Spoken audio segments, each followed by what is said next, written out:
All right, so I'd like to call to order the meeting of the City of Monona Sustainability Committee for Thursday, December 8th.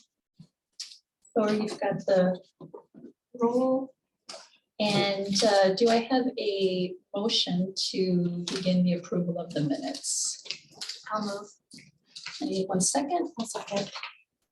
As you were able to look over the minutes, were there any changes, additions, anything you'd like to offer up for an edit?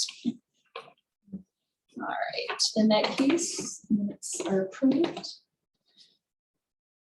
Top of the agenda, we have appearances, and tonight we have a member of the Monona Grove student body who would like to say a few words. And Krishna, you're welcome to come to the table and join us and say whatever you'd like to say. I just did warn you that because you're not officially on the agenda, which is noticed to the public, we won't be able to have a conversation with you, but you're free to share with us whatever you'd like. Understandable. Thank Okay. you so much. As Teresa Adamak said, I'm Krishna Alwell, a representative of Monona Grove High School. I was just curious to see what the city of Monona is doing in terms of sustainability and if there are any opportunities from a youth standpoint. Specifically, I'm interested in the community's plans for sustainability heading into the winter, as well as the progress of the sustainability plan. So thank you very much. And I will add that I worked with Krishna on the school district's sustainability committee. So Krishna was really involved in getting those panels on the roof and sort of keeping our boots on the ground perspective of what was going on in the high school, which was critical, right? Because here we are from the outside trying to understand, what do the teachers need? What do the students know? What have you heard? You know, so it was great. And a speaking engagement or two we participated in, and I know you to be very passionate and reliable and also full of really good ideas. So I think you're exploring, you know, whether committee could be inclusive of students, right? I know that on school boards, sometimes there's a student representative from the school. On other committees, there are student representatives. I mentioned, I know that public safety has a member of Monona Grove High School, and public community media has a high school member. So if you'd like, I'd be happy to ask the mayor if that opportunity could be opened up. I think you have already applied to the committee, correct? Yes, Okay. thank you very much. Okay, yeah. Now, are you thinking also of like projects or something that we might be doing that you would want students involved in or could be involved in? Is that something also that you're looking for, or was it mostly to get representation? I mean, I think that the student perspective is a valuable one for our community. Oh, absolutely. So I'm willing to see how that will evolve from this. Thank you. Sure. Thanks for coming. Yeah. Yeah. Thank you. All right, so on to new business. We have, in general, you know, we always want to talk about community outreach projects, and there is one currently underway with Ashley and Kristen being the leads on that project. And that is going to start, if you look in your meeting packet, that's going to start down on page 6 of 138. Holy smokes. That's a big packet. So yeah, Susan, I get it. Sorry. It's a couple big plans. Just here, you do this before noon. But I didn't anticipate, I just fully anticipated just walking everyone through it. Ashley, I am more than happy to let you take over if you'd like. Yeah. Sure. Yeah. So Kristen and I and Allison from Saltwise, along with Thor, spoke together on the 29th of November to see about Saltwise Wisconsin resources that could be utilized for the committee's purposes, either for community outreach or working with municipal services. And so that was a productive conversation, and they have some pulled together opportunities in terms of like outreach tools and whatnot that are also included, links in the packet, as well as a separate sheet. And I think that we decided that the first train of thought was to check in with the city and see what they're currently doing for salt-wise practices, and referring specifically to how they're using salt on the roads, if they're brining the roads, if they're using rock salt, et cetera. And received an email back stating that the city was in fact using a combination of the two, and that they already are doing a lot of the salt-wise best practices, which include, taking the training, the salt-wise trainings every year for folks that are out in the trucks. And I actually did see several salt-wise notices on bulletin boards here in the building when I walked in this evening. So that was great to see as well. And so the work that we're looking at focusing on with this committee is to focus on community outreach for this season at least. And so we came up with a plan, which is in the meeting notes, and we're looking at looks like we were originally planning to do some variations of outreach, including reaching out to businesses and doing yard signs and whatnot. And it looks like that maybe got changed a little bit, which is fine. It looks like maybe we'll be doing, focusing on PSAs, which have worked in the past for other campaigns, and then working on bookmarks, handouts, and possibly some flyer distributions through the mail. And so we'll be convening again. Kristen and I will be convening again actually over the weekend to work on some of these items. And we have another follow-up meeting next week to check in and confirm that they're in the appropriate direction that we're looking to go with the campaign. And then shooting for sharing out information to the public after the new year, getting the holidays behind us and working on pushing a residential campaign. And we're still working on kind of the exact slogan that we'll be using, but essentially working to reduce salt use on residential property. So the project plan that you're thinking, thank you. The project plan that you're looking at is sort of what I envision each community outreach project would put together, whether it be No Mow May or leaf management in the fall. We would, and literally we spent an hour and a half, an hour brainstorming everything we were going to do, wrote it all down, threw some due dates on it, put every task has a name assigned to it, and then we just got to work. And then we can come back here and we can see the status of the project. Thor and I met with the mayor to run it past her and make sure there was no red flags. She had a great idea. She goes, yard signs in the winter, probably not a good idea. We're like, of course. It was so obvious when she said it. Like, it was so obvious. Yeah, exactly. You can use drills. You can. And I can speak from experience. It is more than possible. It was more than possible, yeah. So it was kind of like, duh. And then the whole idea, and then she goes in and the snow plows go by and cover them up. I'm like, yeah, okay. We're all just hoping for perpetuals. Right, exactly. So, but we did talk about mailers that perhaps could go to each house, which is something we hadn't talked about during our time when we were within this project plan together. And so that's kind of where we're at right now, with Thor's going to reach out to Wells Printing and see what's there.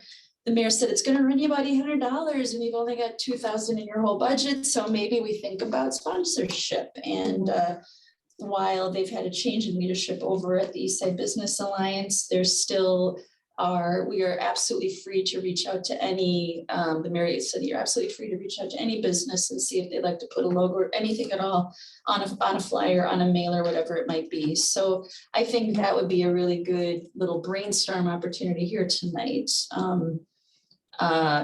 If there is something that comes to mind that just seems like a natural fit for this project. Things that come to my mind are like safety, stewardship. You know, I think I keep coming back to that, like, what's this all about? It's about using salt in a way that's still safe. Like, we're not asking people to stop salting, because that's going to open up a whole bunch of worries Issues, yeah. and issues and liabilities. So we're not asking to compromise safety. We're just trying to educate people about doing it in a way that doesn't compromise your stewardship of our lakes. So is there a business out there that would jump on that? You know, I don't know. We'll see. Two other places I don't, or that I was thinking about is you said the mailers, but like the Herald Independent. Yeah. Is that, Yeah. I mean, that gives you an opportunity to explain a little more if you want to, or just, I don't know how many people read that, but I certainly enjoy it. It's kind of surprising how many people actually do. I think a lot of people do because. Would guess, or at least I had guessed. Right. And the other thing is there anything through the school systems, you know, that any promotional things that would work there? You know better, probably. Didn't we talk about the pickle jar or peach jar or whatever the heck it was, being able to make They do have announcements, that, right? yeah. You know, here's what I would say to that. It's kind of what happened for NOMO May with the sustainability committee that Krishna is aware of. You know, the school here in the community, we were working on NOMO May, and Ken Walls on this committee and we also sit on the district's committee. So we just bought a bunch of signs and took them over, and Ken took them over to the district, and they had them up at the district offices. So they got on board with NOMO May, setting aside a few properties. I would imagine that once we get mailers, once we get flyers, whatever it is that we decide, whether it be a bookmark or whatever it is, we take a few over to the school and we work with the grounds folks and just sort of raise the awareness a touch that maybe you don't have to throw a pile of salt on the ground, maybe just a couple grains would keep your kids safe. I think that's all we really need to do. The other thing would be. I got a couple comments there that I might add, Teresa. Yeah, Ken, thanks. Because we've kind of grappled with this at the Tech College. Nice to see everybody tonight, by the way. Hey, Ken. Hi. You know, the main issue for schools with salting, and you kind of alluded to this as a safety issue, and for us, it's kind of like a liability issue, right? So Right.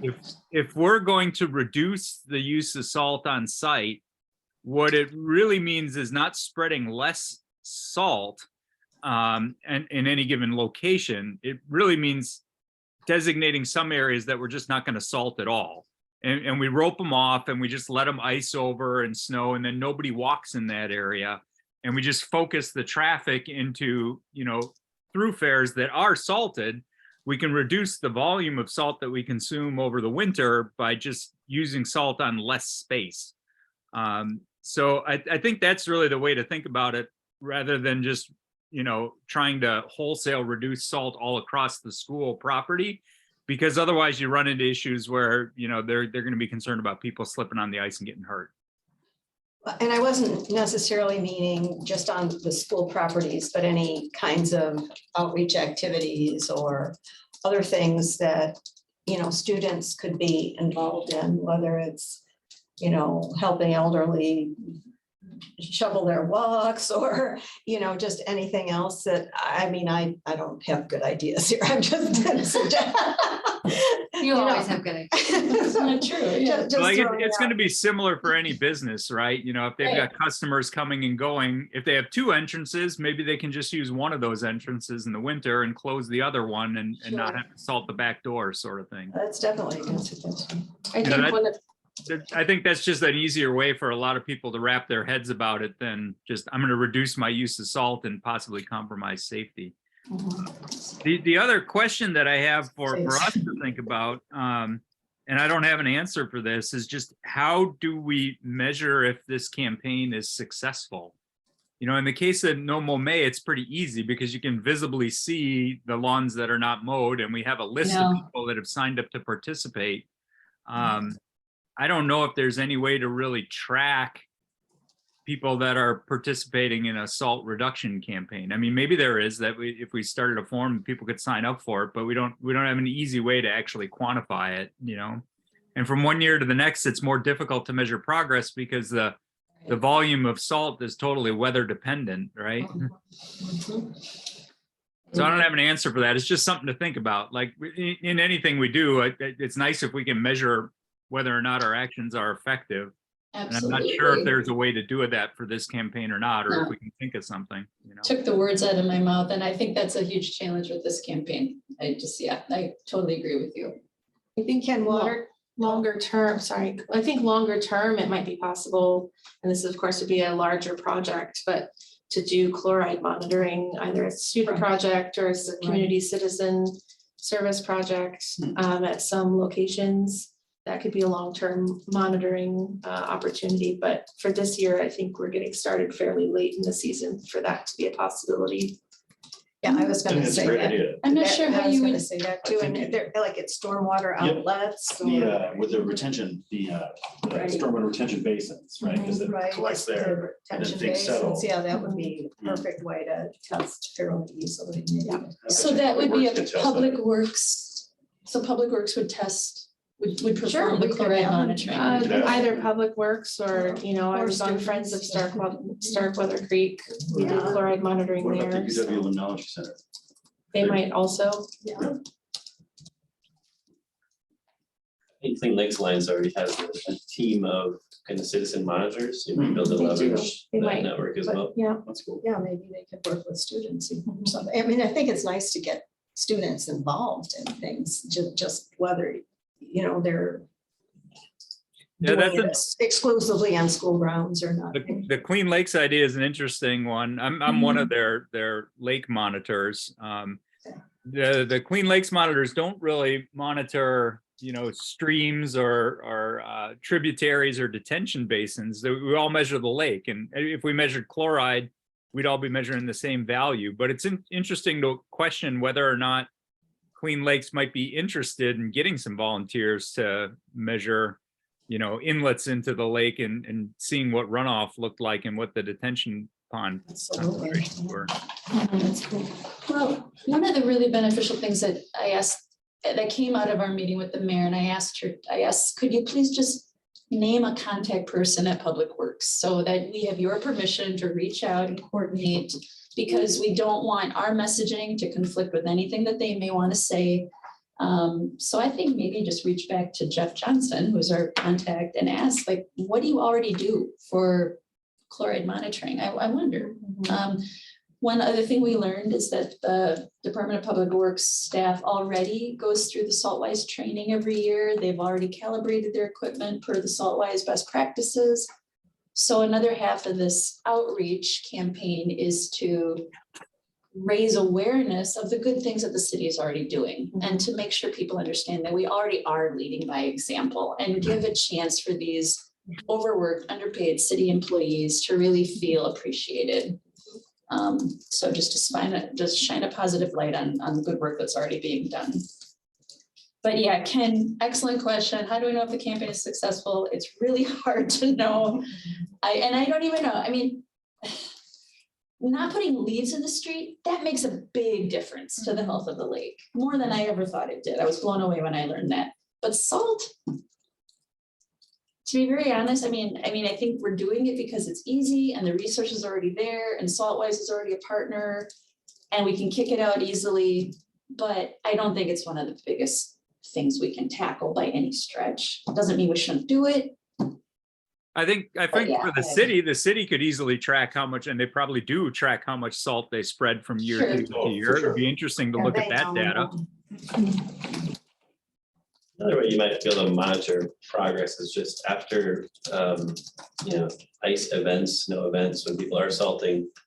If you have a team who can go out and just identify locations where there is over salting, you can just keep a record of how many of those are. You're tracking the same area, maybe you identify a pilot area that's representative of the city as a whole. You just look at for over salting.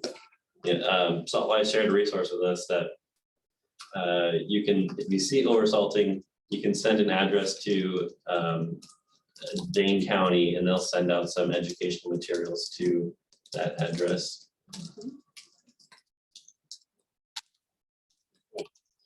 Yeah, I think that was nice to hear, because none of us are really comfortable, you know, approaching someone and saying, hey, so I just saw you had a great big glob of salt on your sidewalk there, you That's how know? that's gonna work. I mean, it's gonna really be a great first impression, like, yeah, I'm from the city, I'm here to help. Yeah. Like, you know, Writing your address down. yeah, right, yeah, I'm just giving you a citation for something. But I think businesses, you know, like there's a, you know, there's a funeral home. I think that's, if I was the owner of a funeral home, my number one concern would be safety. You know, I have people, often elderly people coming and going through my parking lot, you know, that's a hard thing to ask people to do, you know, so I don't know, yeah. Is there anything else as people look over the plan? Is there anything else that comes to mind? Anything you want to mention or suggestions? Ashley mentioned that we're still sort of like narrowing down a slogan. We talked about just plain old using Saltwise in the name of our, whatever we do. It's already there, it's already out there, it's already recognizable. Why reinvent the wheel? I would support that approach for the brand consistency perspective, if it's something that people have even tangentially been aware of or, you know, seen a flyer before. It lends it some validity, and it's also just something people have, you know, have some level of comfort with, whether they immediately recognize that or not. So.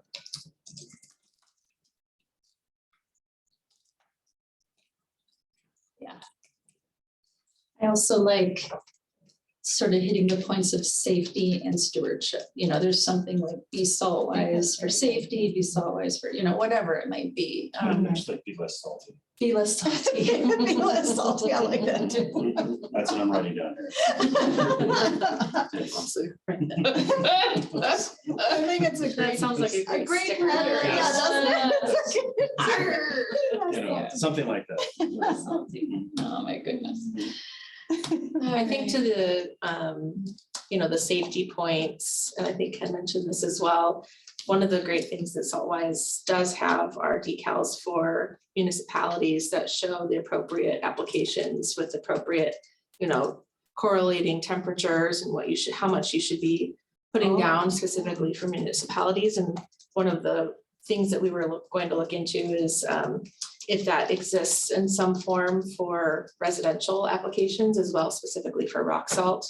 And then that maybe that can also be shared with businesses and residences, so that not only are you maybe not salting certain areas, but learning the appropriate times and temperatures and how much you should be putting out. Does that have information on like the alternatives too? Not really alternatives, but sand. like, yeah, like, you know, Sand, there yeah. are certain, when it reaches a certain Yes. 20 below zero, your salt's not gonna matter anyway. Yes. So it's good to keep in mind of you're just wasting the salt at that point. Yeah. But there is, to the safety concern, there is an alternative to help with the traction Yes. that would, you know. Is this Mhm. particularly complicated because of all the different brands and types of salt there are? And Well, I was kind of wondering that too, because I use a salt that's like got the little water safe and like pet safe Mhm. thing on Similar. it, so that my dog's paws don't get all messed up. Yeah. And like, I don't know what chemical that is, but apparently it's whatever different makes it pet chemicals safe sometimes, is you're right. supposedly more Yeah, safe it's for just the not as water. harsh as or not as Rock caustic salt. as the rock salt. It is more money, but you know. Yeah. Sometimes I wonder, like I buy it too, but I've Yeah. like looked at it, I'm like, am I just spending more money because it says it does? Yeah, it has a little dog right. picture on it. That's a So, sweet dog yeah. picture. I suppose it's possible. To answer somebody's question, I just went to saltwise.com, or I Googled up Saltwise. And when I go to their website, along the top, there are some drop downs. And when I click on take action, outreach tools, and then scroll down that next page, there are some talking points and handouts and templates for, you know, newsletter articles and all this stuff that that's kind of what Ashley was referring to, salt and sand. But there's something here that I think Ashley was particularly talking about. It was a grid or a chart that had the temperatures, when their outside temperatures falls before, you know, And now I'm not finding it anymore, but I remember we saw it before we were That's talking something that about they it, may have yeah. Covered already. Yeah, right, or but, Types of salt or the. Yeah. What would like be when it gets- great is if they had a YouTube video, just like a minute and a half or 2 minutes that kind of describes the campaign that we could embed in an email that goes out, the public service announcement email. Oh, I like that. Butter. I don't know if they have a YouTube video, but it'd be awesome if they did. You might be able to find one somewhere. They do. They do? They have a whole YouTube channel. And also, Teresa, the guidelines that you're looking for was under maintenance professionals. Oh, yeah, yeah, And yeah. then applications. That's guideline. right, that's right. So in the meeting packet, I shared a little list of their outreach tools, and there's a link to their YouTube page.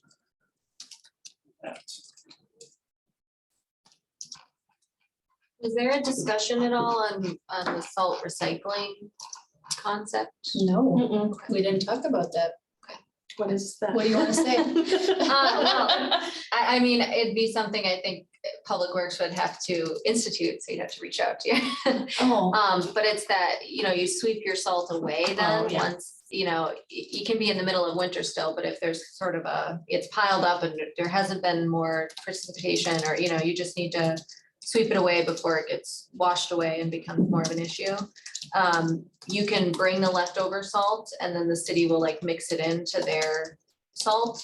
So it kind of reduces the overall volume they have to purchase and just kind of helps, Oh. gives another chance to use it again. We had talked about the sweeping part, or I think Yeah. Laura brought it up, or someone did. I don't think I had So known I about the. have a news flash that Hopkins, Minnesota does that. I was trying to find like a municipality that does that. That's what I got. like it Hopkins, maybe has like a Minnesota. salt drop-off site. Yeah, they just have a big garbage Right, bin that sits yeah. outside their city hall. Right. So Yeah, you yeah, can just that's all dump it it in the is. garbage Yeah. bin. And then they dump it in the, whatever their mixing process is to distribute it among the salt that the city has to buy. That's actually a metric that we could use to measure success as well. Yeah. Because you could easily measure how much salt was recycled, just how many times that barrel gets filled up each winter. Although the higher the number is not necessarily the better. Because then people are over salting quite a bit. Well, but it's not over salting that's Not going in the lake. It's all over salting true. that's being Yeah, that's re-diverted true. to the city's budget. And it may So- have been appropriate salt used. Sure. It's just that the time has now passed. It's Sure. Right. thoroughly dried out, Yeah. and they just swept it Yeah. up. So. Yeah. I'll send you the link, Thor. You said Hopkins, Minnesota? Yeah, I can send it to you too, Teresa. Yeah, and they No, I have can't a send it. Can I just send it to a garbage full bin. committee? I I don't might think be you able can. to, yeah. I don't know. There's always that walking quorum. I'll just send it to you two. Yeah. But we can all Google up Hopkins, Minnesota. So There you salt go. recycling, Yeah, salt salt. drop-off site. So, yeah, when did they put this press release out? April of 2020? Okay. Maybe they started instituting. It's an interesting idea. Didn't even think about it. Yeah, actually, we did. We talked about this like education about sweeping up the salt, but I never thought to take it another step and like, then what do you do To with it? recycle Return it. it to the city, This would be a good question for Public Works if they'd actually Right, accept yeah. it and put it to use. I Right. think if they did put it to use, it would probably have to be salt for hand spreading because they Yep. wouldn't want to put that into their mechanical I equipment. agree. Risk people having swept up nails and stuff I like that. agree. So, Yep, nails, rocks, whatever, Yeah. yep. Mhm. So from like your driveway or your sidewalks, yeah, Yeah, if like there's Put that much in leftover. there. Yeah. okay. What that. So, so there you have it. That's our project. That's what's happening. And Kristen and Ashley are rock starring the whole thing. And so if at any time anyone is able to just come here, read through and understand what they're up to. And we'll post more updates. We'll have an update at the next meeting, which that column that says status, it's just gonna say done, done, done, done, done, all that work that they did. Okay. And then Thor also, on the next pages of the packet, there were some Saltwise documents. Okay. So then moving on to, is there anything more to say about the salt campaign? Or are we ready to move on? Okay, let's move on then. So moving out into the packet, page 10 of 138 just talks about something else to think about for our next outreach program. Saltwise is happening. And by the way, the month of January is it Wisconsin Salt Awareness Month or something like that? Yeah. So we've got April, we've got that Earth Day e-cycling event, which pretty much is something that Thor can handle on his own. We just need to show up. And we've done it 2 years now and we'll do it again. And I did want to yeah, give an update on that. Please. So Brad and I have been working with our contractor for that event. They have April 15th, a Saturday reserved for us, which is not Earth Day. In the past, we've done it on the 22nd. But I guess there was some conversation last year where we talked about moving the day just because there was just too much going on at a Huska for the Earth Day event. So to simplify things, to move it to the 15th. So that's the date that we have. It's 8 a.m. to noon. But another wrinkle on top of that, the Midwest Horse Fair will be using a Huska Park for overflow parking. Of horses or? Trailers at least. Yeah. I think just of patrons, and there's going to be a shuttle. But it means we need to find a different venue for the e-cycle event likely. Jake Anderson, the Parks Director, recommended Nichols School potentially. But you know, I wanted to bring that up. If you have any ideas for maybe an appropriate venue for the e-cycle event, now would be a good time to brainstorm. would it be? So Jake suggested using Winnequa Elementary School parking lot? Is that what he? Nichols. I'm sorry, Nichols, yes. Okay, I don't know. I wonder, do we run any sort of risk by moving the location? Like people are starting to like rely on it almost. I think this is also- the third year in a row. I mean, the tough thing, I'm trying to picture in Nichols how you, Right, because the way that it is set up in Ahuska works so well that there can be like a full loop. huge around. Yeah, Can we do that? When- Yeah, I think that's true. yeah, we could. Maybe but the Navy it Doesn't doesn't Nichols do work. that too? But isn't it, I guess it's not, I guess it is a pretty narrow drive at It is at kinda Ahuska as narrow, well, but that's kind of what I'm picturing at You Nichols. Like, I think it would be more of a bottleneck Mm. in and out Yes, it would. than the way that it is at Ahuska. So Earth Day, April 22nd is a Saturday. The 15th is the Saturday before Earth Day.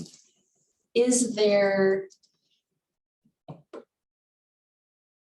Do we switch the date just so we can keep it at Ahuska, or do we keep the date?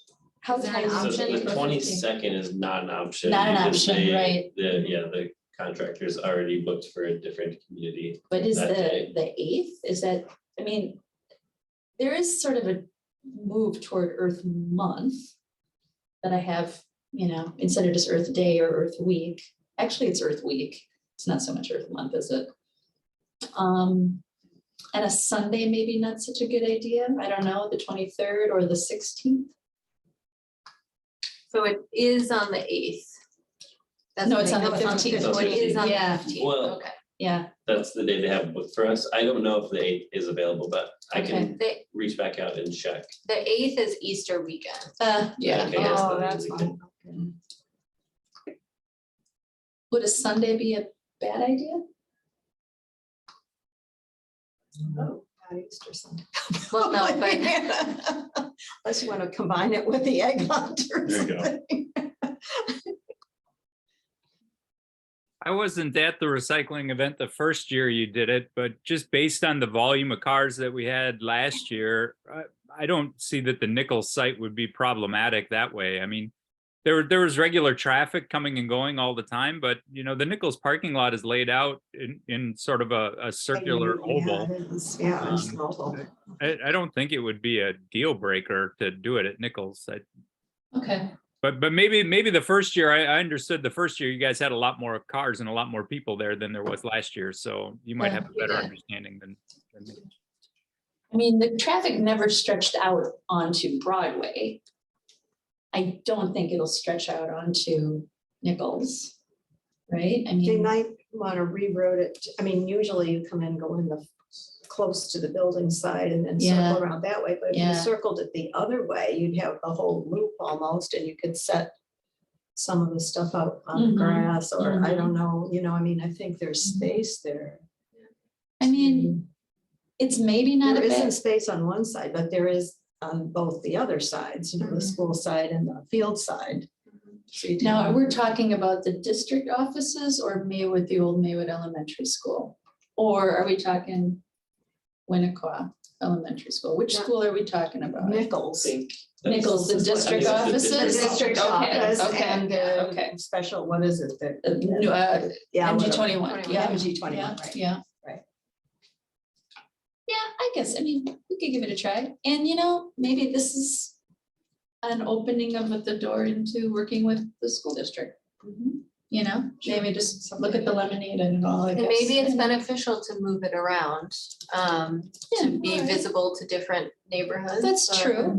That's true. And then Sue and I Maybe- can walk to this one. maybe I we was can just engage gonna the say, school so district. I'm And outdoors. Kristen, Sue and Kristen and I will walk. I can bring snacks. It's like- Maybe we could engage the school district and some students in helping promote that event. Yeah, If Yeah. we're going to be holding it as school property, there might even be some students that want to volunteer to help out that day. I'm sure there's plenty of students that have old electronic devices that they're no longer using that they'd like to get rid of and upgrade to the newest iPhone. So sure. And maybe we market it as a collaboration between the city of Monona and the Monona Grove School District. And then we send something home to all the students, or we use their marketing tools, Katie Burns Kaiser, I don't know. It's a ways off, but I guess at this point, is it still a project that you're comfortable taking on your own, or do you want a volunteer to help, or is it too soon to? I think I'll let you know if I do, Okay, if okay. we need some assistance, Okay. depending on my workload And and is Brad's there workload. any second thing or other thing that we want to recycle besides the electronics? That's right. We did Features. cardboard. Yes. Oh, you did. Reynolds came and took cardboard Oh, and and styrofoam, styrofoam. right. I don't know, clothing could somebody get us took into light big bulbs. trouble. I mean, that could be a lot of collection. but- Easter seals can do that. Yeah, Plastic bags. yeah. If you do a massive recycling event, yeah. Yeah. Okay, It doesn't have to yeah, and be I think massive, but something. We've also talked about just like information sharing opportunities. So especially if it's like they're going around a loop and they're waiting in line, as has happened both years at Ahuska, that there's depends on the time, there's sort of an ebb and flow, but that like there could be, because last year we handed out little flyers, and I think if we planned ahead of like a packet of a couple flyers. Right, like, and then with they a couple could- different yeah. issues or something, Right. and then we can have the No Mo May yard signs, as we've talked about as well, at like one particular little booth along the route, to have them donate their $5 to grab a sign or whatever they're doing with that. yeah, I think that's the perfect opportunity to promote the No Mo May. It is. Okay, it's good that we're talking about it now in December.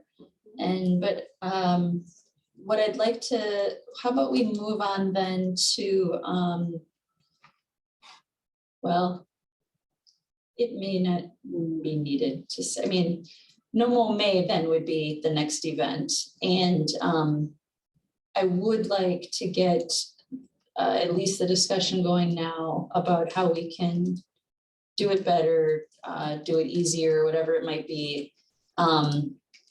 Yard signs are $12 to $15 a pop, and I don't think we have any more We of have- them. We have 9 left. We have 9 left.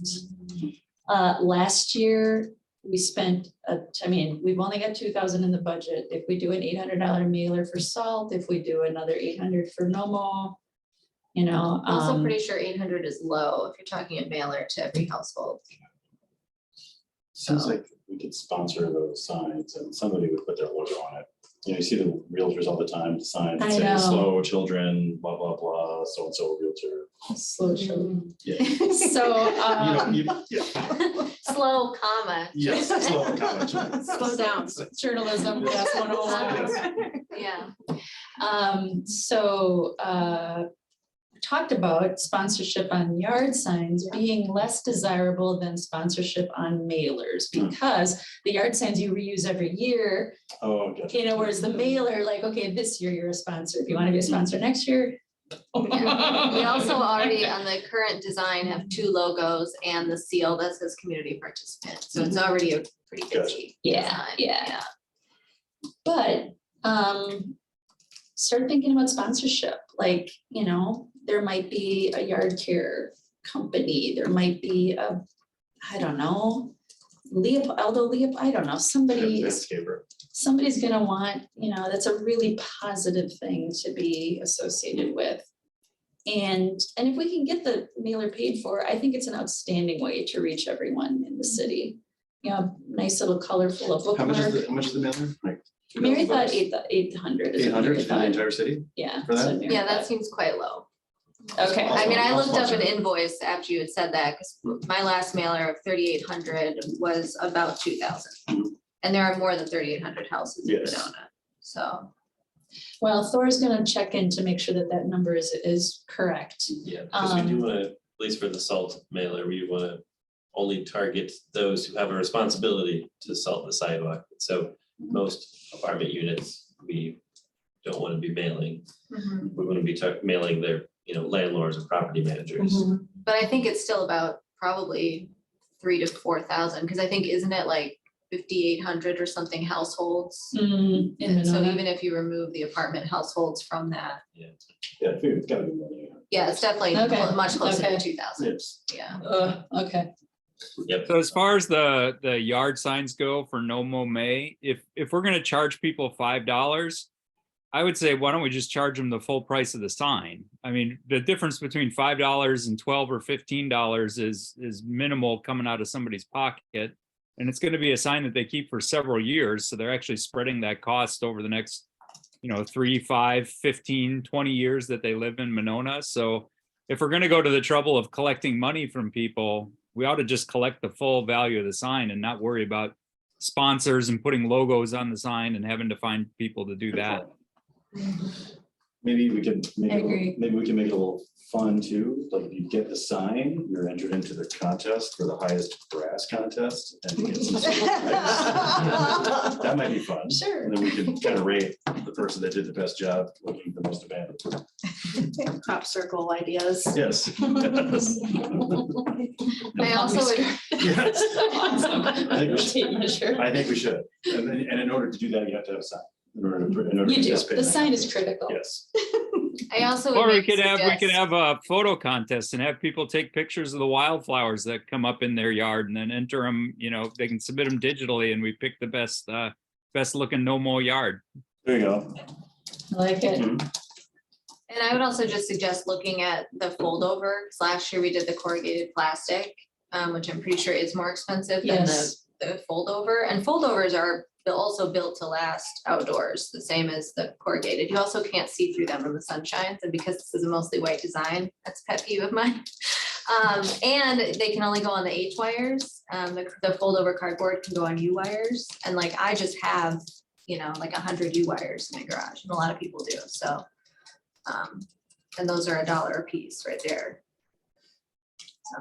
I'm pretty sure Nancy said she had a slew of the wires too, but they Yes. didn't fit the plastic. But they're the sign. U wires, yeah. Yeah. Mhm. Something that has come up in my research of No Mo May is something called Let It Bloom June, where people go beyond May and really get into all the wildflowers that come up.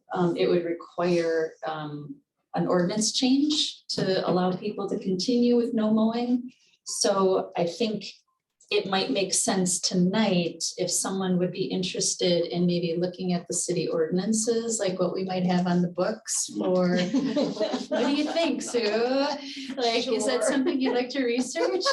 Like, just to look into Absolutely. city ordinances and see what is out there already, because the whole thing last year kind of blew up when the New York Times wrote an article about Appleton, Wisconsin, and it was discovered that Monona had an ordinance that would not allow people to participate. And so, So we just suspended it, right? that month? Yes, we Yeah. changed it. Yeah, the council changed the ordinance. Yeah. So but it's a limited ordinance that says you cannot go beyond 8 inches and Yeah. only in the month of May. Like, so Mm. maybe see what we're doing in Monona and then what other communities are doing regarding not mowing grass. Yeah. Period all year. Yeah. That's my Just proposal. do I'm it not on all. the city Just council, get rid so of I have them. no, Get you rid of guys go them. ahead. But The Yeah. ordinance does say you can do that if you apply for and receive a natural lawn permit, yes. Oh, but I'm not familiar with the details. Yeah, who occurs that? Yeah, that's unclear. so the city of Monona does have this thing called a natural lawn permit. It's in the ordinance. I don't know if that Okay. was added during the No Mow May effort. I know that's gotta No, be it was older. not. It was Okay. not. I have seen those little, like, I think that was probably popular, like it was probably instituted and then a few people signed up for it because it was interesting and then it kind of Mhm. lost, people forgot it existed. No, yeah. people Because I don't know. have seen though, like little signs in various yards around Monona where Hmm. it's clear their entire yard Yeah. is prairie grasses Yeah. or wild, but it'll have a little thing that says these are, native plants and therefore meet whatever, that allows them to do it that way, so. Maybe we want to think on that little handbill that we hand out at the recycling event for No Mo May. If that's single-sided, I can't remember, but maybe on the back side, we can say, want to do more? Right. Yeah, Consider a native lawn, right? yeah, right, right, right. And then we provide the little URL or a QR code to the place in the city's website where they fill out the permit. Like something like that, maybe we maybe could get a company to sponsor that in some way. If it's like Ace Hardware, would you give us like a 5% off coupon for like clover seeds or something, that's sort Yeah, of there like you go. their advertising, but then by the way, you could get a clover lawn or you could, and you can buy those things at Ace or whatever the appropriate place would be, but Or does it even make sense to just have a packet of seeds A packet of with clover the, seeds. Yeah. with the handout? I don't know how much like native seed packets would be. We did that. I Well, like then those we native seed tried it, postcards seed that we had paper. last We year. had Those were those, pretty yeah, awesome. we had those. Those I'm were sorry, nice. sorry, what did I think the seeds are dead now. but- Yeah, but I like the idea of clover. And I actually know a neighbor of mine has a green, what is it called? Like the first carbon neutral lawn care company. And they do a lot of clover planting and all their equipment is electrical and blah, blah, blah, blah, blah. So there's some business partnerships possibilities there. Thor, would you mind looking, could you check in with Leah just to see how many people have applied for this permit, this natural lawn permit over the Yeah, years? Yeah, I didn't know that we had that. That's really great, because I don't know about you guys, but I heard a lot of people saying, can I just no mow Yes, always? I would mean, like to know. a lot of people always. said that, yeah. And we Okay. should find out if that permit is something that can be easily found with a quick web search on the city's website. And can you download it and fill it out online? Or is it something that you have to make a trip to City Hall and actually request in person? Like, And have a hearing. yeah, right. We should know what the process is and try and make it easier. I'm not seeing it. Natural lawn permit, right? Yeah, I know we have a lot of good, like sustainable lawn practices, but we don't have like that permit. Yeah, I mean, if I Where just are you Google it, looking? it comes up. On I our don't see, sustainability website or? It's mymonona.com, yeah, Okay. natural. Permit. I'm just gonna Google lawn permit. It's 263.5. Oh, you found it. Well, the ordinance, right? Yeah. Yeah, but not the actual, not an application for a permit. Oh, I see what you're saying. Yeah, yeah. Did you find it on the website just by searching by that number? Oh, I just Googled that. It's a municipal code, yeah. Can you teach me how to do that? You just Google up, what did you type in? You went to. I just Google? Googled Monona natural lawn permit, so. Right. So the ordinance that. says it requires a natural lawn management plan, which is a written plan relating to management and maintenance of the lawn. Includes a description of the lawn, Yeah, what areas of grass will exceed 12 inches, the intent and purpose for the lawn, a detailed description of vegetation types, plants and plant succession that is involved. good Lord. Yeah, I was so gonna they say, don't- that they don't would make it stop very anybody easy, at- right? in their It's tracks. it's funny that, Bill Cole's maybe we should change this to the town of Beaver Dam, because theirs is much easier. Yeah, is Well, it? Yeah. and I mean, we do on the website, there's the whole application and permits page, Mhm. which I had always assumed, because it is just like vast list of links that it had every permit, whether people use them or not, and it is not on this page. So, Oh, man, see, look at how simple theirs is. It's like attach a site plan drawn to scale showing the area to be planted and list of plant seeds and or whatever to be planted. Permit is only required for grasses exceeding 8 inches in height. Permit is not required for any sort of trees, shrubs, or other plantings. So that's pretty simple. That is simple. Mhm.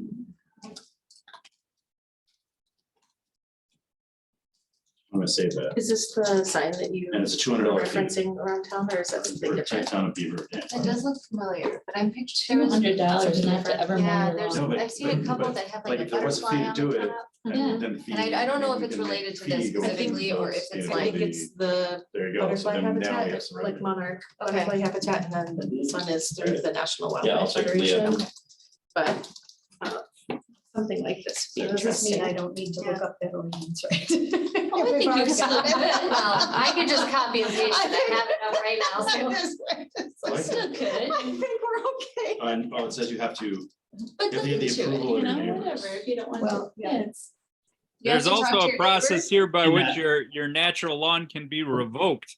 If complaints are submitted to the weed commissioner. I didn't realize we had a weed commissioner. Are you making that up?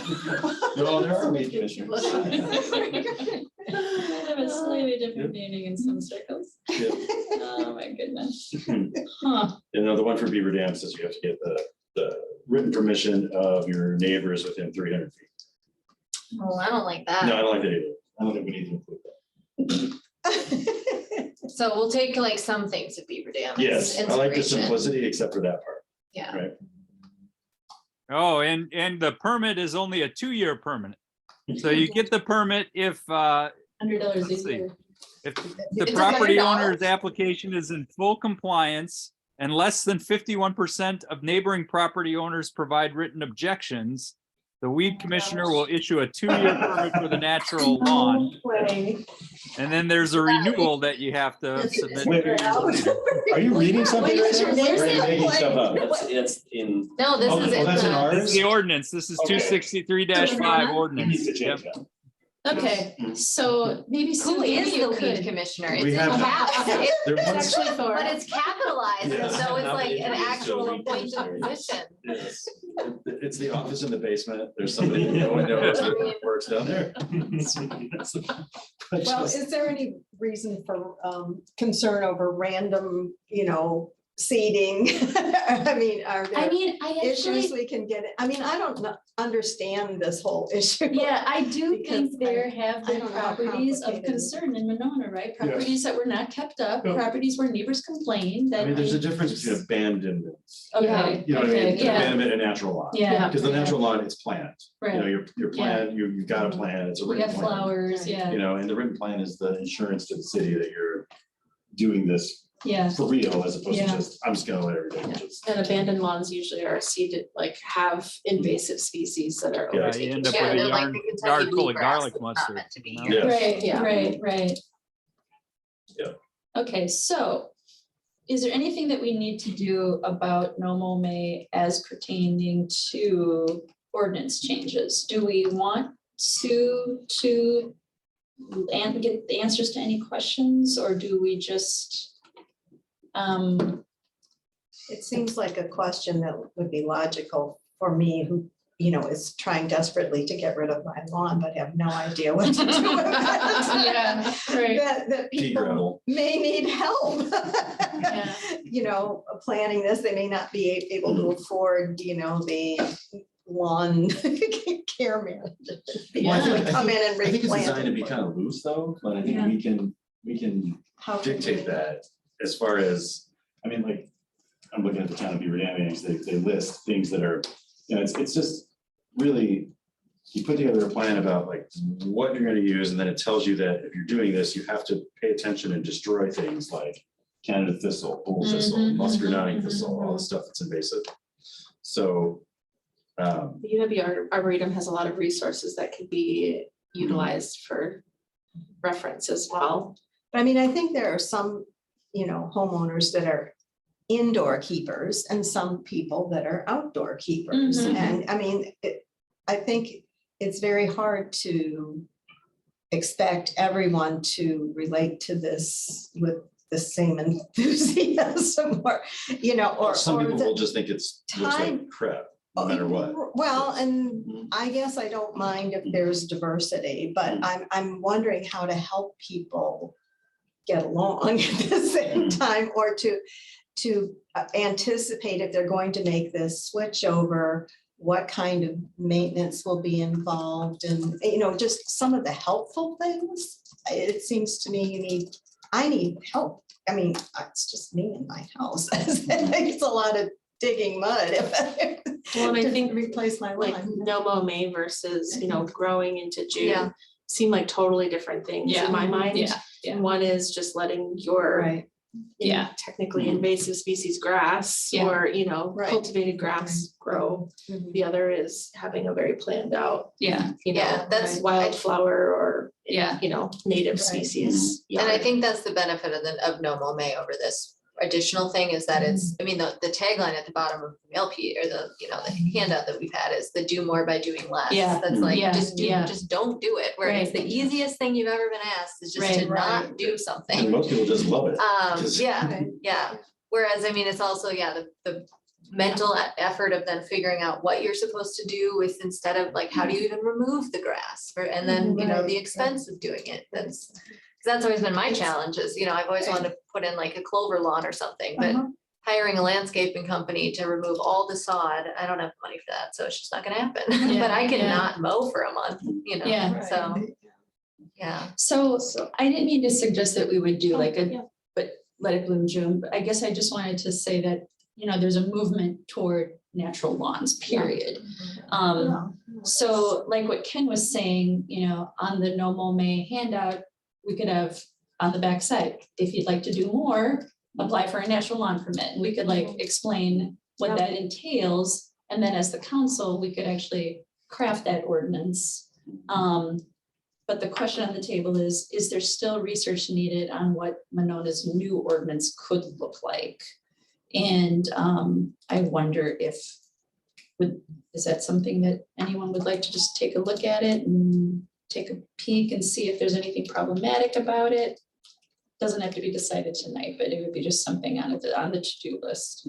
Maybe if we just print out if there was only one ordinance, just print it out for us all to take a look at and send it to us in the next, All right. things, and we'll all look at it. and Okay. see I if we mean, can I'm think about of- to make some edits and track changes in this right now, so. Right, so maybe Just 'cause there, it's bothering me. right, there you go. And everybody can, kind of join in and say what their objections or suggestions or And whatever. I'll are. provide notes back on it. So Sure. why don't we plan on talking about that next month? We'll Yeah. like kind of Finalize. read through the ordinance See if and there's figure it something we out. can propose. Okay. Okay, so that'd be January. That's great. I like getting a big head on this. And then, of course, there is the coordination with parks. I think no matter what project we embark on, if it will touch a city, an area of the city, we need to respectfully reach out to a contact person at that department and coordinate with him or her so that we're not doing anything, spreading any messages that they would prefer we not spread, right? So I know that Jake welcomed No Mow May, last year. He did a great job, but of course there are concerns also that he has. And he started to get a lot of complaints about places that were left unmown, and residents were surprisingly, frustrated by it. Mhm. So he tries to walk a balance there too. So I'll make sure to coordinate with parks. Okay. Do we know do- what the complaints were, or? There are public parks that were unmowed, Yeah, people. were there were frustrated. signage that But they put up could for they that not at all? I use think it? he, I They think just he thought put it some looked yard nice or signs what? up, which would help, Yeah. explain what was going on. Right. Yeah. So what I'm hearing is, let's just charge the full price of the sign. I love it. Let's get sponsorship if we do a bookmark or something. I know that sales can put some bookmarks on pizza boxes is always a super duper wonderful outlet. Sarah talked about looking at fold over signs instead of the corrugated plastic, make it fun, maybe do a contest for the longest grass, look into ordinance changes, look into natural lawn care ordinances at our next meeting. All right, fabulous. So moving down the project list, I just wanted to kind of skip to the 25 by 25 plan, if we could do that. Page 12 of our packet. And the reason this was added to the packet at the last minute was because of a meeting that Thor and I had with Ken.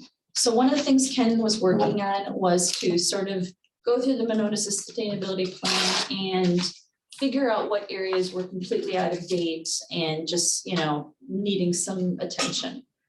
And before I get into 25-25, I just want to state for the record that I know I've said in the past that I think we need to go back to the plan and look at it in detail. I hope I didn't give anyone the impression that I was advocating for completely like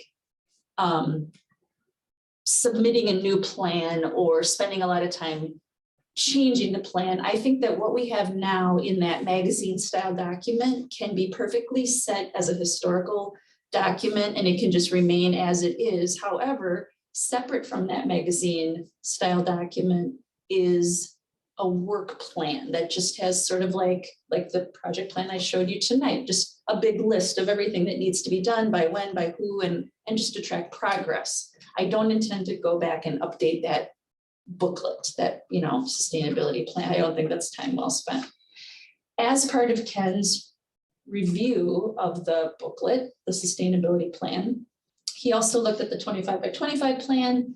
And at the end of the day, as you scroll through the 25 by 25 plan, and Ken's focus, of course, is always on the energy parts of sustainability. You know, we have land use and water use and things like that. But I always look to Ken for thoughts on energy use and renewables. And if you go down to page of the document, page number 4, which is page 16 in your packet, and there's a grid at the bottom of that page, which lists out all the facilities and all the kilowatts and therms and what blah, blah, blah, blah.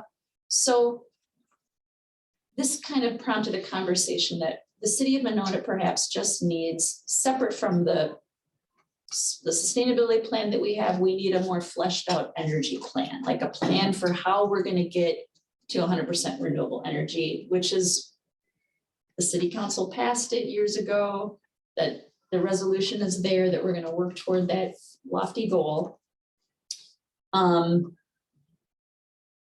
Ken brought up something really fascinating, that our electricity provider, Monona Gas and Electric, they have a goal to move to 100% renewable energy.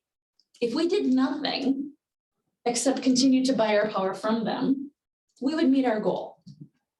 Well, we'd meet our goal for electricity. We'd still be Electricity. consuming natural gas for all the Correct, boilers. Right? correct. Unless we switch over to all electric heat pumps in the building. Correct. So there's that, but especially with the Federal Inflation Reduction Act, which Ken and I and Thor attended a webinar, especially with all the incentives coming down the pike, it would be in our financial best interest not to do nothing. It would be in our financial best interest to do something for our own pocketbook and for our own, you know, so getting away from coal-fired electricity and other non-renewable sources of energy would be to our benefit. So we still want to go in that direction. So the city needs a plan for how to do that. For those of you that have your access to the internet in front of you, go to Monona Grove School District. And I just want to point you to, once you're on that home page, under, I believe in the upper right, no, there's a search, yeah, upper right corner, there's a search, just search for the word sustainability. And what's going to pop up is sustainability at MGSD. So this is the web page that the Sustainability Committee put together just about the solar project. But the thing I want to point out is if you scroll down past the first picture, there's a blue and green graph. It doesn't have to look like this, but I want the city of Monona to have a graph like this someday. I want the city of Monona to say on the left-hand column, here are all of our buildings. And here's the current energy use as of today. And then 10 years from now, 20 years from now, this is where we want to be. So between this blue and green graph and the little graph on the 25 by 25 plan, we have a start, right? The 25 by 25 plan has a start, and I'm sure that Brad, I'm sure that there's been work done beyond this 25 by 25 plan.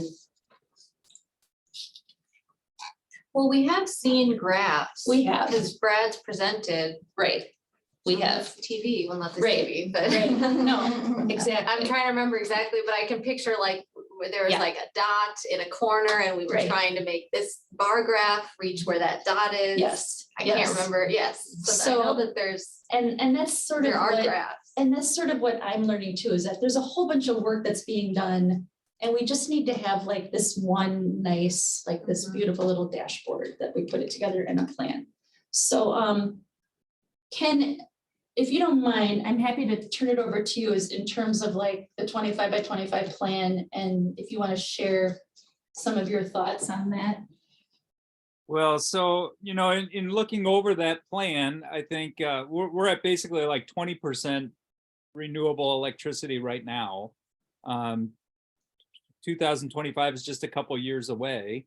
I don't know if we'll hit that target by 2025 on our current trajectory. It kind of depends on how fast Madison Gas and Electric keeps building out solar in their service territory. But we'll be close, like we'll be somewhere between, you know, 20 and 30% by 2025 without doing anything. And just letting the utility continue to green up their grid and buying electricity from them will be close to that target. I guess the question that I have is like, what do we do once it's 2025? Because that's coming up pretty quick. So we should start thinking about, you know, what do we want to do in 26, 27, 28? We could just continue to let MG&E green their grid and just buy electricity from them and be satisfied with that. Although that doesn't do anything to address our natural gas appetite. And the other, you know, sort of variable that's in there is I'm sure that over the next decade, our fleet is going to electrify, right? The police are going to want electric squad cars. The fire department's probably going to want an electric fire engine at some point. The city of Madison already has vehicles like that. And we've been looking at it for the tech college as well. You know, at our school, if we had 4 electric squad cars and 1 electric fire truck, it basically doubles the electricity bill for our protective services building. Now, if we're buying all that electricity from MG&E, it'll be clean, but it's also a bill that's twice as large as what we used to have. So as we're looking at, you know, upgrading our fleet, we're planning to add solar and batteries at the same time so that we don't absorb a massive increase in our operational costs as a result of switching to electric vehicles, right? So I think this is a good time to start thinking about what happens after 2025, because if the city's gonna, you know, implement any kind of construction projects or installation works, it takes at least a year to plan ahead. Mhm. And, you know, more than that, if you're trying to assemble a budget and pursue grant funds, you got to be, you know, thinking a couple years in advance. So. Right. Right. So some takeaway points are, even though MG&E might get us there, it's going to save us a lot of money if we can power our own electric vehicles with solar on the roof and just generating our own solar for our building consumption. Separate energy plan, separate transportation plan, I think would be a good thing to start thinking about.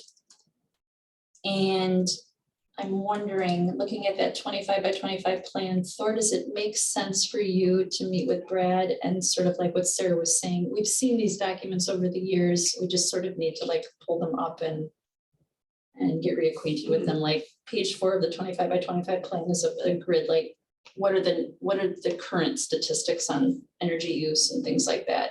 I think Slipstream did an analysis for us.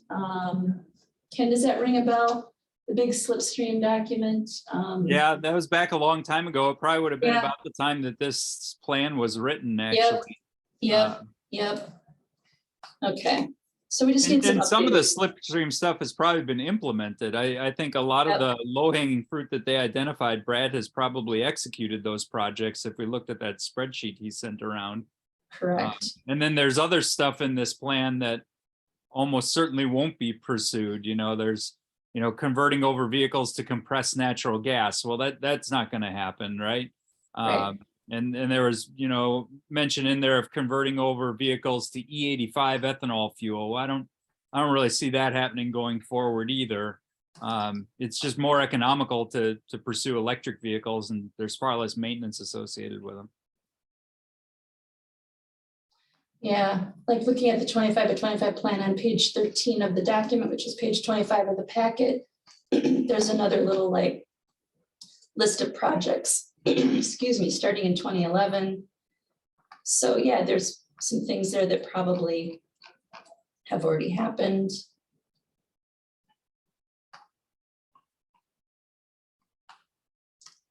So one of the things that Ken sort of said just now that led me to my next thought is that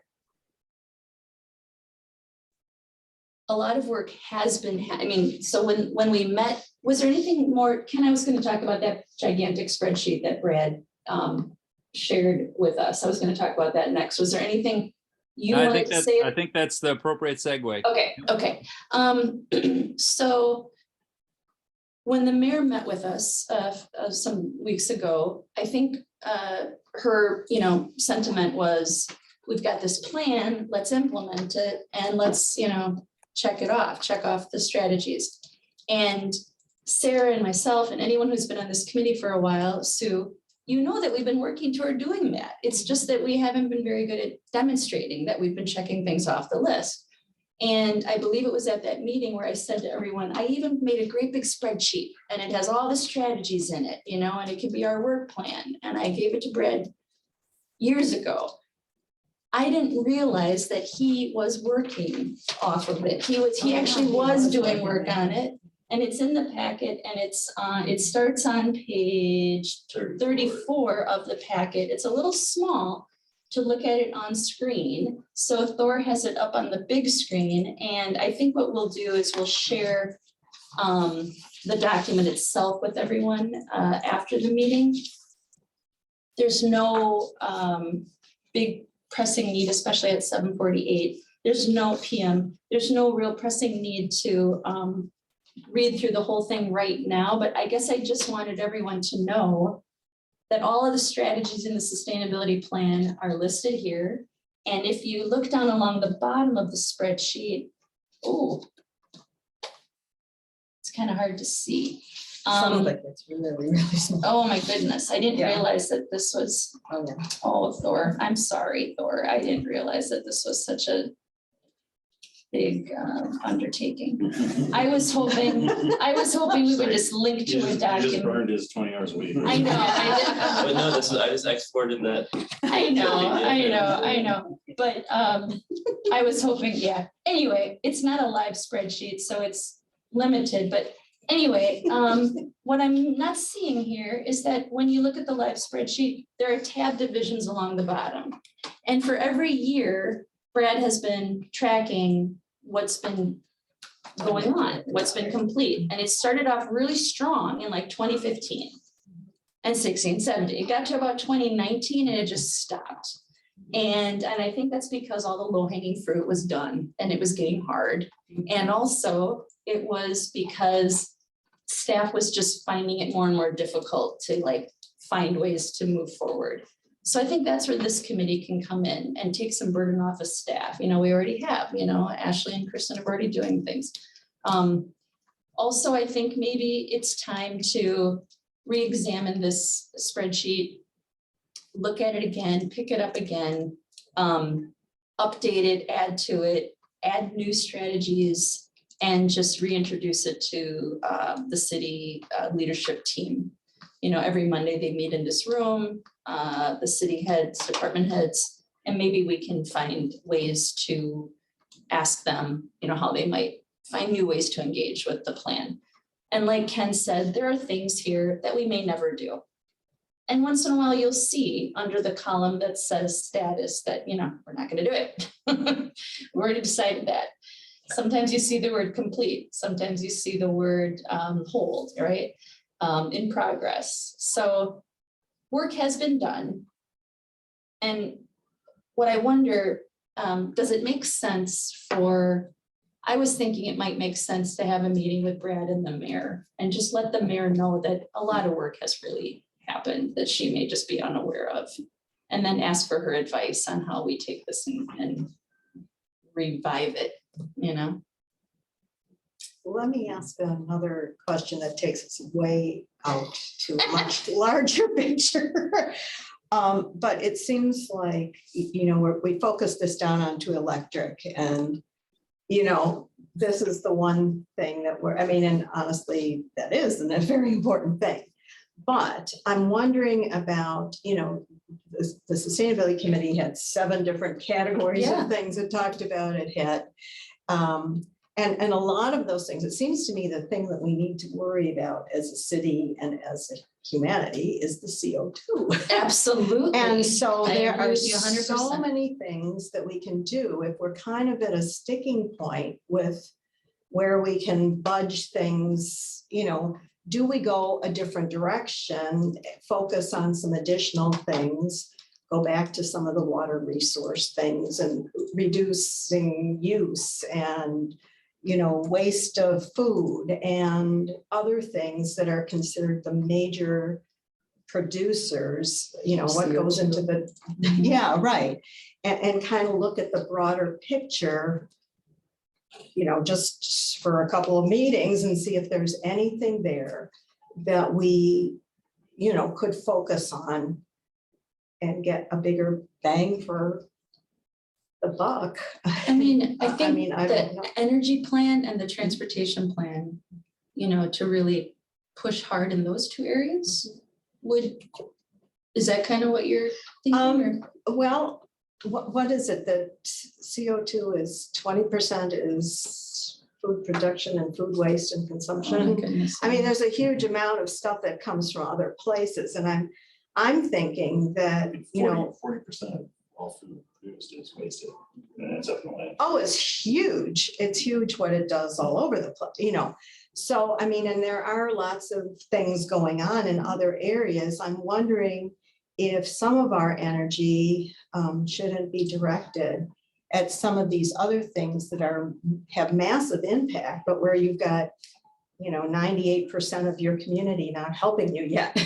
How can we make collaborations happen? People have special interests. I know there are people out there, you know, that want to do separate things. You know, 20 years ago, we had an energy fair at the high school that went nowhere because it had a teacher strike happened the day before the event. And that kind of, we still had it and it was an interesting thing, but, you know, and I think it was well planned and well done, but nonetheless, it's something that broadened that whole scope of things, you know, whether it's mulching and, you know, doing other things to help Dane County with the waste stuff, you know, I mean, there's so many things that we could be doing that might have major impacts. People understood how to do them better, or we started developing ways to make it easier for people to do what a lot of them kind of have some clue about now, but don't know how to really implement very well, or don't realize it could be easily implemented. It's just, I'm sorry, it Yeah. takes it a whole different direction. No, that's all right. But if we're kind of stuck in one place, I mean, not that I think it's unimportant, but but this all relates to our energy consumption and Yeah. all of it Yeah. relates to our Yeah. CO2. And if we get into more disaster stuff and Yeah. flooding and all that kind of stuff, it totally changes our budget. And I think we can expect that over a number of years, you know, whatever. I just don't know, you know.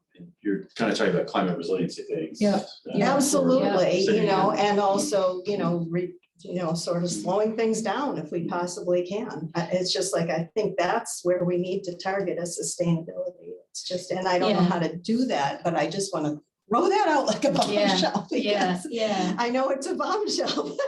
I've Let me- I've only yeah. been interested in, you know, municipal composting with food waste that just, Absolutely, we do yeah. nothing with, but throw it in the landfill. Right, and now they Yes. have programs Mhm. where they collect them at farmers markets and, you know, are you familiar with that? I thought there was something that the I haven't county seen did. anybody collecting it at farmers market. Yeah, I think they're, what was it? Oh, maybe it's just the waste at the farmer's market? You might be, well, for the What am I county, thinking of? the new landfill is going to have composting. Right, At right. the But there landfill was slash someplace that- sustainability campus. But there was someplace Um, that was doing it through, you know, farmer's markets or something. I'll have to look up. Yeah, they might have been picking up stuff that maybe, I mean, as far as, and I've been pretty active with all the markets, I don't think there's any program to bring compost to or compostable items to the market. But Actually, somebody might the- be collecting things that can be No, composted that are waste from the market. Yeah. Right, Yeah. right, or they can be even Yeah. used different places because there's a lot of food insecurity. Yeah. There's someone in our neighborhood that has a composting bin that they put Yeah. out for collection, and I don't know that I remember the name of the Hmm. organization. but- Well, there are a couple companies that do it. Yeah.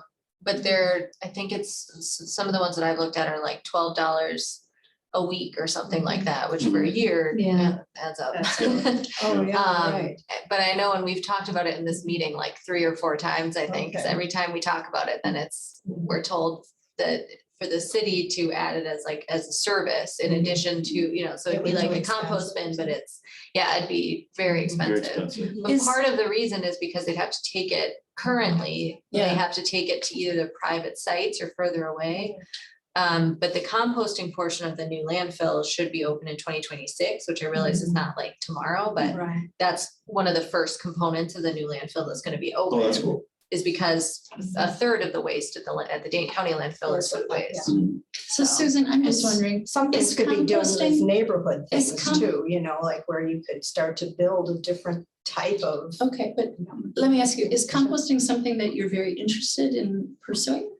I'm just trying to throw out the ideas now. Okay, because I've could- got it, then I want to mean- get back on track. Sure. Well, Because no. if you, Yeah, 'cause- I just want to throw out. 'Cause I don't the wanna- General idea. Right, of, right. You know, because it seems like we get stuck on this, well, I don't. where we wanna- are in the plan, Well- you know, and how we can't go anywhere or we're done or it's, No, you know. I'm very hopeful. Okay. I'm very I- hopeful But about I just want to this. throw out other things because Yeah. I think if we can make more bang for the buck. Yeah, Other places, and I- and it's not one thing in particular I'm promoting. It's just- Absolutely, but I trying was to- about to say that if composting is something that you are very interested in pursuing and bringing to the committee, I would be, there's absolutely no reason why you couldn't do that, but I would suggest like research what is already being done. Mhm. Like where can we collaborate, where can we partner, what organizations are already doing it, and how can we maybe bring those to Monona rather than reinventing the wheel here in Monona? There was a pilot program for restaurants that Yeah. someone came and collected, and it didn't last because restaurants kept putting the wrong things in the Right, compost, right. right? It's So, incredibly challenging, Yes. yeah. So That's Here's been the where- same experience I've had with every school I know that tried to Yep, compost. and then everyone, every The single one. compost stream just ends up completely contaminated, and then the compost pile is a tremendous mess, and Right. It's probably, food waste is probably only gonna be reduced when food prices go up. That's just, people are gonna eat less when it costs more, and they're Hopefully. gonna waste less when it costs more, but But here's what recycling is gives me, also here's one what of the gives me a things, trip. just in general. Yeah. That is an issue and I think Right, is a constant issue. I don't know, I haven't talked to the people that gather the recycling stuff. But I know, you know, it is our own site that talks about recycling doesn't really have updated information. would you like to and take that on? I could try.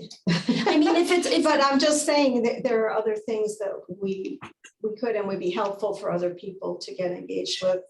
you know, so that we know we got a completed idea. No one person is gonna know. Yeah, so I hear you, but I think, and Ashley can vouch during our meeting, I'm like, unless we have it on a list with a due date and a name assigned to it, it is a conversation. Sure, okay, It is not a plan, right, and we need a plan, and then we need to make a plan and then follow the plan. sure. We just uncovered that there actually is an implementation. That's how this is wonderful, right? So Brad has been working on this for years. We just have to dig into it and pick it up and move it forward, right? Okay, so that's very inspiring, I think. Two, Thor and Ken and I attended a webcast that was tremendously inspiring, and it was all about the Federal Inflation Reduction Act. And Ken referred to this legislation as a game changer. And in the same webcast, the presenter referred to it as a game changer. And Ken, what were you saying? There's more money in this program than in the Apollo program? Oh, yeah, by far. There's more money in this program than was spent on the federal highway system. Yeah. I mean, the amount of investment that's going to happen in the energy sector over the next 2 decades just like dwarfs anything that's ever been done before. Right. I didn't realize that until I heard somebody from the Department of Energy present the statistics. It's incredible. You know, Yeah. people think about the trip to the moon being an expensive program, but like clean energy is going to see more than 10 times that investment over the next decade. Right. So Susan, I Yeah. get it. It's like the Well, I didn't know planet if is on there's more. fire. Like, Yeah, let's no. stop talking and do something for God's sake, right? I get it. I know where you're coming from. And I know that CO2 is the thing that matters most. Mhm. Recycling, no offense, salt ain't gonna do it, right? So we have to stop burning shit. We have to, right? We have to like keep the coal in the ground, get it back in the ground. So we have the potential for clean energy being financially really, really attractive right now. And it all comes down to which cities are ready to take advantage of it. So we need to figure out how Monona can get ready to take this money. So that means grant writing. That means keeping our eyes open for these like applications that are due.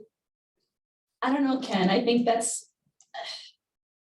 it's a I think big the lift. big challenge is going to be just figuring out how you apply for the funds and how you get them, because Right. it's going to be a new because there's program and lots- nobody really knows how the money's going to be dispersed yet, right? And Right, it's going to be a log jam for a lot of municipalities, unless they go out and they hire and contract with somebody to fill the paperwork out for them.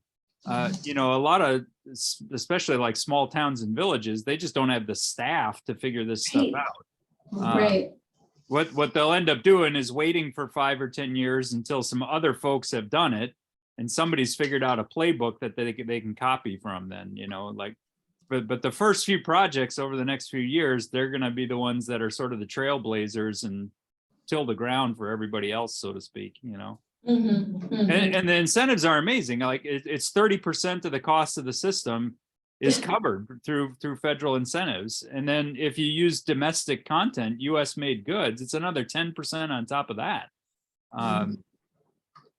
Yeah, So, and if you target it at a low income housing project, it's another 10% on top of that. So 50% of the project could be completely covered out with federal funds. You know, it's unbelievable. so the mayor attended this conference. The city finance director did not. However, I think he was just tied up. And if there's anything that we've learned about the high school project, Krishna's like, nothing happens unless the finance person is on board, right?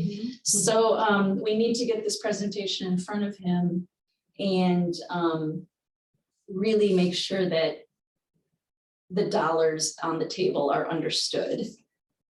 And then it sounds to me, Ken, that we just need to like get updated statistics on all the buildings in the municipalities. I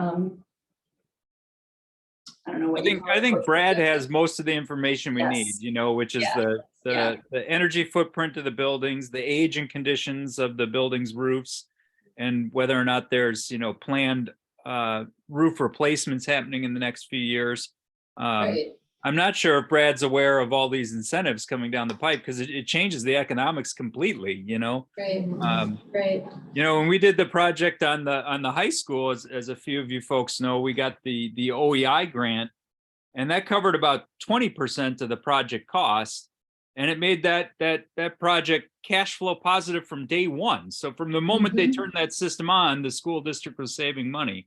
But that required us to go out and write a competitive grant, and it only covered 20% of the cost. Whereas here, it's not a competitive grant, it's just you build it and you get 30%. 30%, right.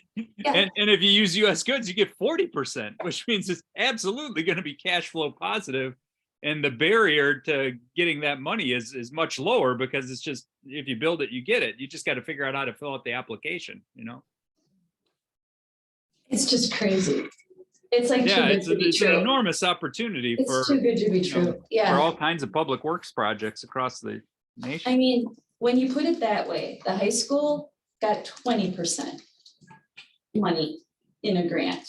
And now we have an opportunity to get 40.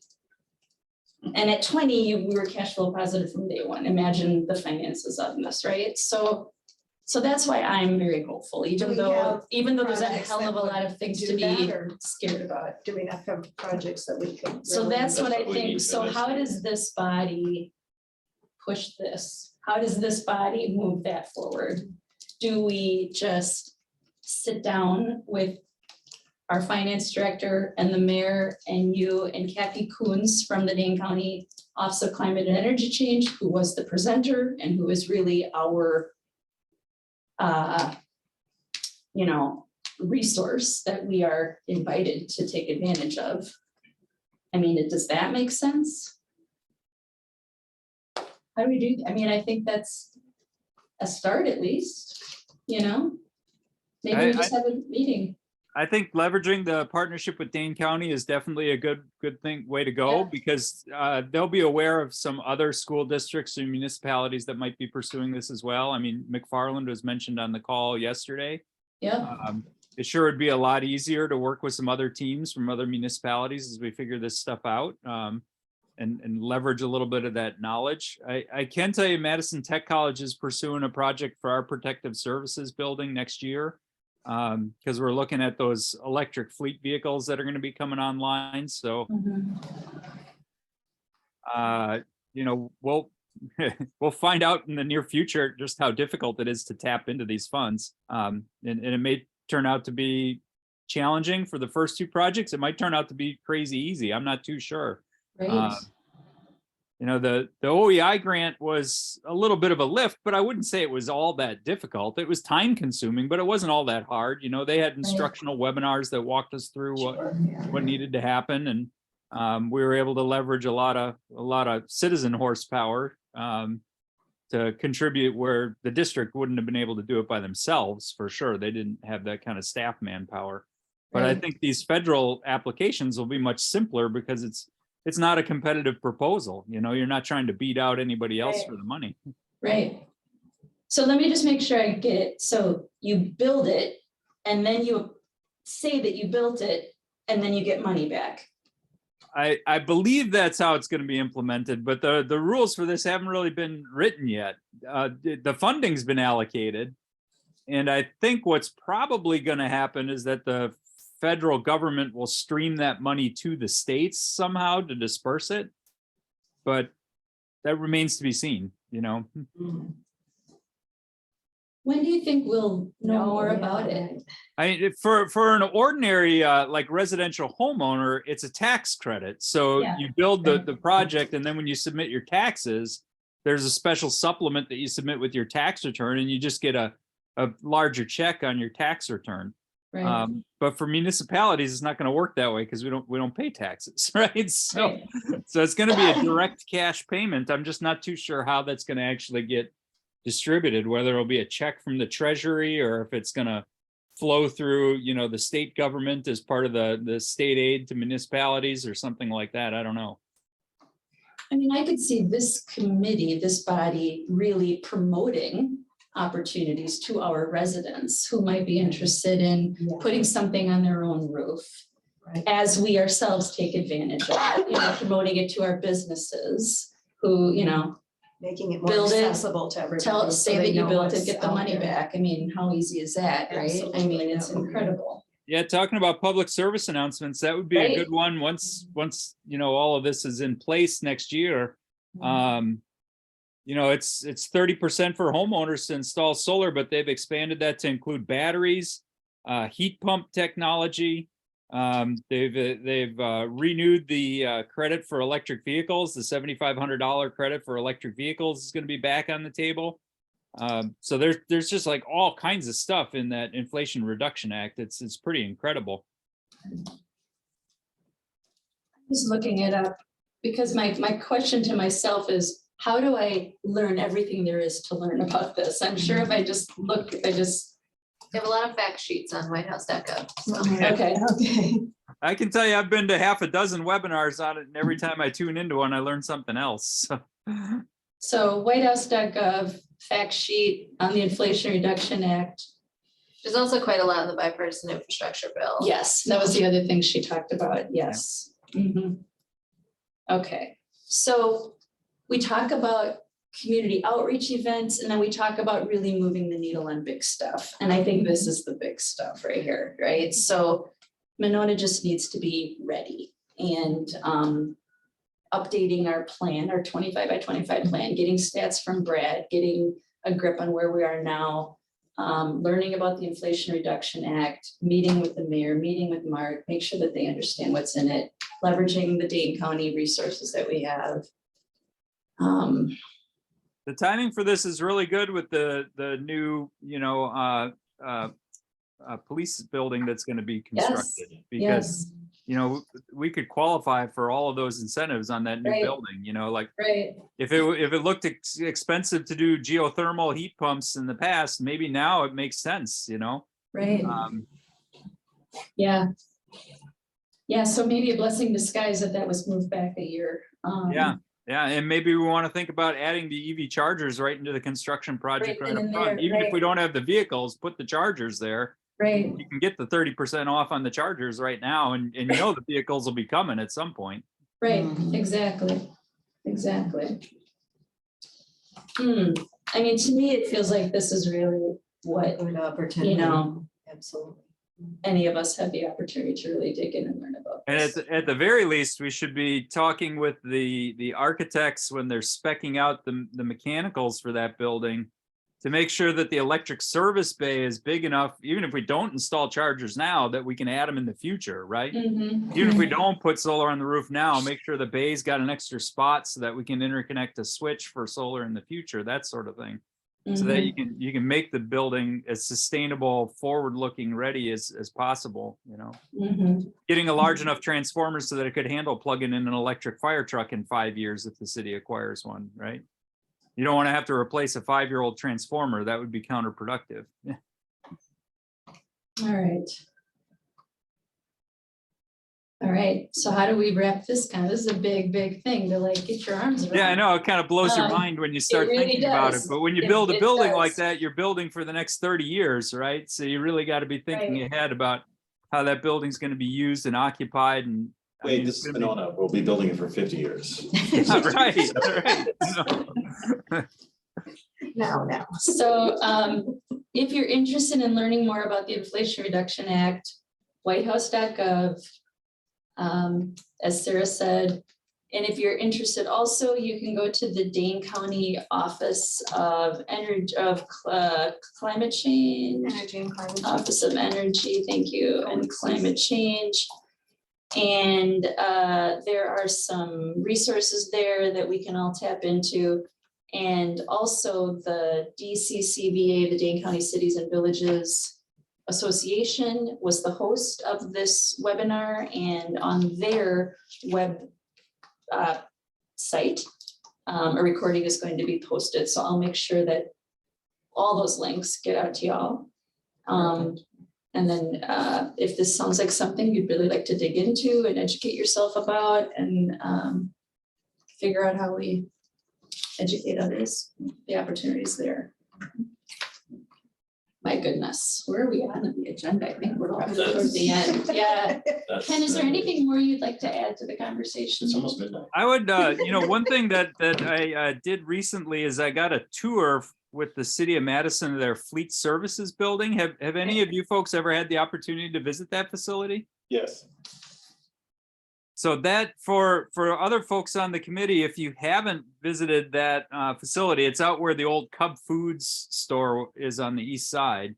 And it's really impressive. It's a super energy efficient building.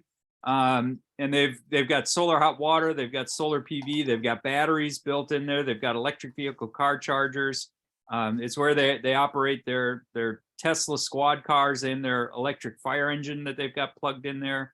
And that might be something both for our committee, but also for other people from the government to go get a look at that facility as we're thinking about the new construction for Monona.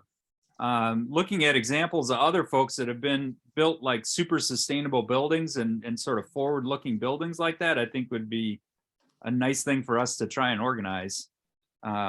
We might be able to do that, invite the other council members and, the mayor and some of our facilities folks. Maybe the whole facilities committee wants to do something like that, just a suggestion. What was the name of that building, Ken? It's the city of Madison. I think they call it the Fleet Services Building, if I'm remembering correctly. So if I'm hearing you right, Ken, you're talking about touring other buildings as we plan for our own building. That's what you're Yeah, I mean, talking it was pretty eye-opening that when I was on the tour, there are a number of people there from other municipalities. Yeah, it's the Fleet Services Building. I had that correct. It's on Nakusa Trail, which is out by. Oh, I it's know not what you're Cub talking Foods about. anymore. It's Yeah, Walmart yeah. now out there. But it's really impressive what they've done in that facility and how they're using the facility. It's clear that they spent a lot of time working with the architects and the engineers before they constructed it, really thinking about their energy footprint and sort of what their needs were going to be like going forward in the future. It's probably the coolest municipal building I've toured in a while. So, it's kind of neat to tour things like that just to get an idea of what's possible, right? It is. So Thank you for maybe we need to coordinate some field Thank you. trips. That's not a bad way to end the meeting. Let's think Yeah. about taking some field Yeah. trips. All right. All right. I know we have a bad reputation for running long in this committee, but this is getting kind of late. So is there a motion to adjourn? Motion to adjourn. Motion to adjourn. Patrick moves. Is there a second? Sarah seconds. And the meeting is adjourned. Thanks, everyone. Thank you, Ken, for joining us. Of course, have a good night, everybody. Would anybody be interested in a party? Holiday party?